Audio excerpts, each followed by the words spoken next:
from Redline Detection. We're here today to talk about forced induction turbo engines and the importance of high pressure smoke to aid in the diagnostics.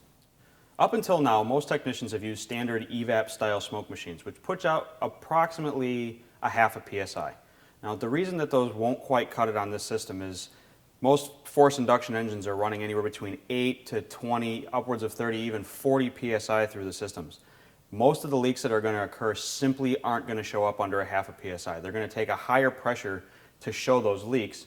That's where the variable pressure is really important. With the variable pressure machine, we've got upwards of 20 PSI to play with, or 40 times that of a standard smoke machine. We've got about 5x on the volume, which really helps us find all the leaks that show up in these systems, whether it's wastegate leaks, we see issues with the silicone couplers cracking, the band clamps coming loose, turbo housing O-ring leaks, cracked Y pipes, exhaust coupling leaks where you're simply not going to show up with the lower volume, lower pressures on the standard machines.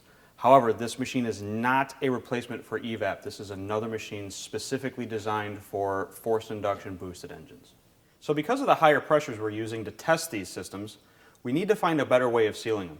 So what we've come up with for our aftermarket is our easy intake and our easy block off. They're very simple to use. You just install them into the induction system and the tailpipe, inflate the bladders and seal it off for a nice tight seal where you can use the kind of pressures required to test these systems.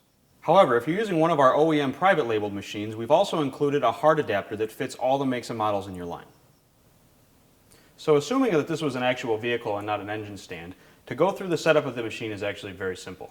All you need to do is remove the air box or your intake ducting, install the easy intake into the ductwork, connect your smoke hose.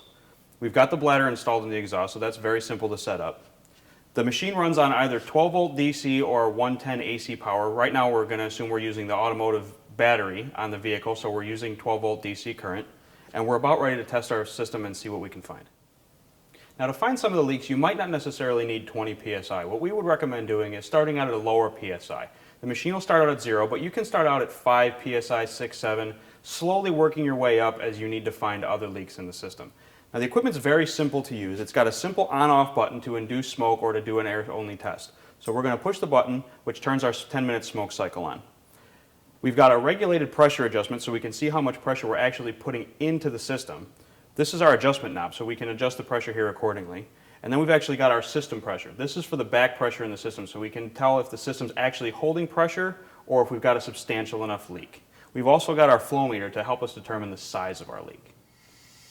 So we've already begun our test, and as you can clearly see, we're seeing visible signs of smoke around the turbo housing and an exhaust clamp that probably was installed without a gasket. Things you simply couldn't find with a low pressure standard smoke machine.